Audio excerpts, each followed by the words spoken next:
Skill enhancement course apiculture 2022-23 শিক্ষাবর্ষে যারা পরীক্ষা দিতে বসছে সেক্ষেত্রে কোন বিষয়গুলো তারা প্রাধান্য দেবে সেই নিয়ে একটু আমরা আলোচনা করে নিই।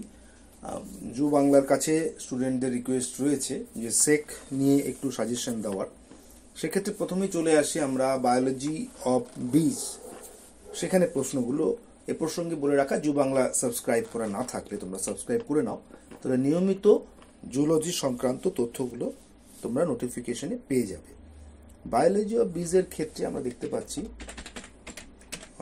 সলিটারি বি স্পিসিস এরকম একটা টপিক, একটু ছোট করে নিচ্ছি তাহলে আমরা অনেকটা লিখতে পারবো। এই প্রশ্ন আসছে, তার সঙ্গে রয়েছে drone in bee colony, drone in bee colony তার উপরে প্রশ্ন থাকছে নন এপিস হানিবি।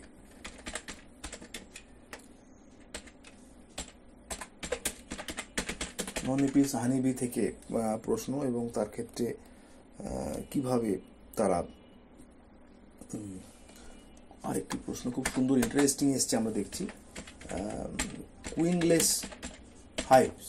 তো সিচুয়েশন কোন সময় কুইন ছাড়াও একটা হাইভ ফর্ম করতে পারে এবং সেখানে কিভাবে ওয়ার্কার বা কোনো হরমোনাল রেগুলেশনের মাধ্যমে কিভাবে they can create another queen to initiate their life cycles properly, সেটা নিয়ে প্রশ্ন আসছে। এবং সোয়ার্মিং তার একটা বিহেভিয়ার প্যাটার্নস নিয়ে প্রশ্ন এসছে এখান থেকে। বেশ কিছু বায়োলজি অফ বিজ অর্থাৎ ইউনিট 1-এর এই প্রশ্নগুলো কিন্তু পরিষ্কার। হানি ফ্লো পিরিয়ড একটা পোর্শন, সেখানে হানি ফ্লো পিরিয়ড, পোলেন বাস্কেটস নিয়ে একটা সুন্দর কোশ্চেন এসছে, পোলেন বাস্কেট 2 মার্কস মতন একটা কোশ্চেন ছিল। আরেকটা হচ্ছে পলিমরফিক স্পিসিস,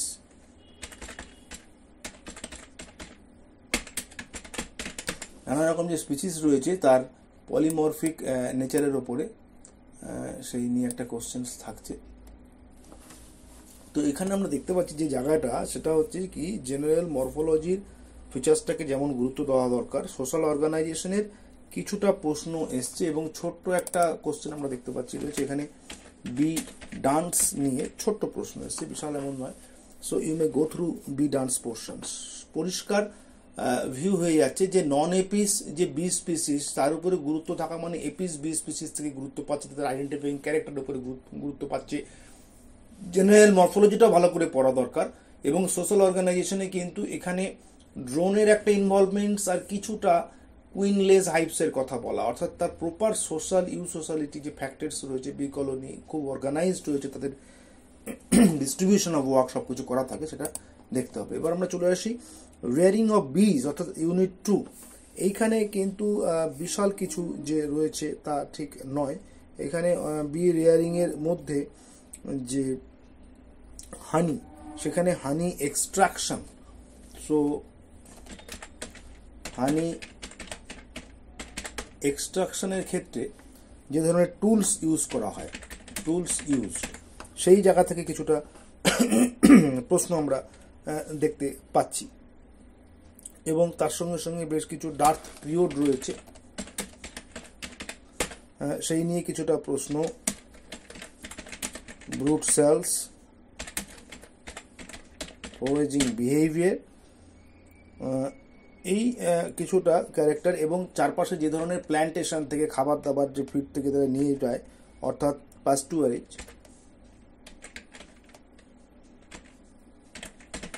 তো সেই পোর্শনসগুলো কিন্তু থেকে প্রশ্ন আমরা দেখতে পাচ্ছি যে ইউনিট 2 রয়েছে। তাহলে পরিষ্কার নিউটন এবং ল্যাংস্টনের বক্স একদম ভীষণ ভীষণ গুরুত্বপূর্ণ, কারণ সেভাবে আসেইনি বক্স, তো যে দুটো বক্সই খুব ভালো করে করতে হবে আমাদের।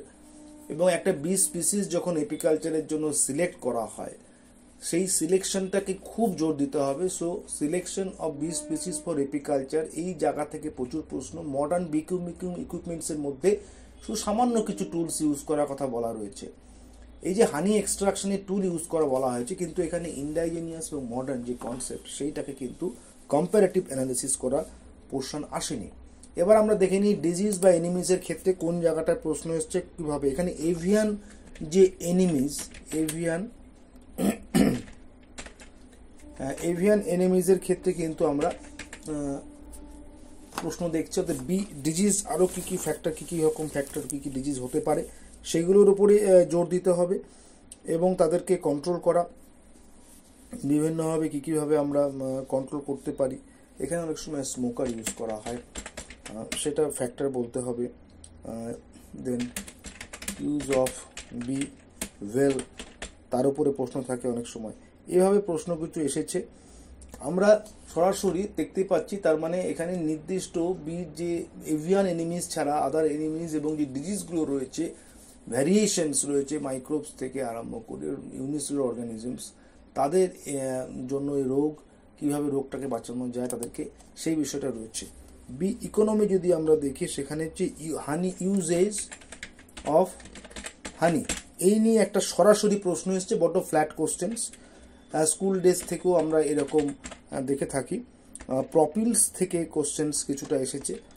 জানতে চাওয়া হয়েছে যে রয়্যাল জেলি বলতে তুমি কি বোঝো। হ্যাঁ, পোলেন স্পার নিয়ে একটি প্রশ্ন আমরা দেখতে পাচ্ছি। তো এই কোশ্চেন্সগুলো কিন্তু রয়েছে। তার মানে আমরা পরিষ্কার এখানে যে বি ওয়াক্সটা একদম টাচ করা হয়নি, কিন্তু সেক্ষেত্রে পোলেন স্পার বা রয়্যাল জেলি, বি ওয়াক্সের যে ইম্পর্টেন্স সেটা এবছর খুব গুরুত্বপূর্ণ হতে চলেছে। তার সাথে ইন্ডাস্ট্রি ডেভেলপ করা, প্রোডাকশন, র ম্যাটেরিয়াল এবং তাকে ইন্ডাস্ট্রিতে তাকে প্রপার প্রসেস করা, সেই জায়গাটাকে একটু গুরুত্ব দিতে হবে।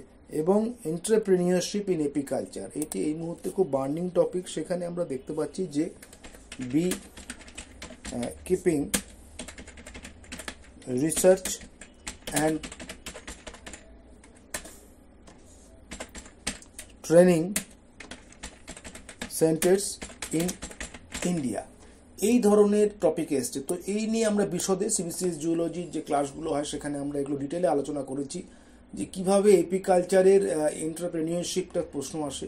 তোমাদের ক্ষেত্রে বলার যেটা, এখানে রিসার্চ ট্রেনিং সেন্টারগুলো যেমন আছে, সেক্ষেত্রে রিসেন্ট এফোর্ট কী আছে, মডার্ন কোন কোন মেথড অ্যাপ্লাই করা হচ্ছে, আর্টিফিশিয়াল বি হাইভসকে কীভাবে জোর দেওয়া হচ্ছে, এবং খুব খুব গুরুত্বপূর্ণ এবছরের প্রশ্নের জন্য প্রচণ্ড গুরুত্বপূর্ণ যে আর্টিফিশিয়াল বি হাইভসগুলো রয়েছে, cross pollination in horticulture gardens, কীভাবে তার ইম্প্যাক্ট পড়ে সেই জিনিসটা গুরুত্ব দেওয়া। তো বেস্ট উইশেস টু এভরিওয়ান, যে আমরা আশা করব যে এপিকালচারের যে একটা কম্পারেটিভ আলোচনা করলাম তার মাধ্যমে তোমাদের উপকার হবে। জু বাংলাকে সমর্থন করো, জু বাংলা ভিডিও দেখতে থাকো।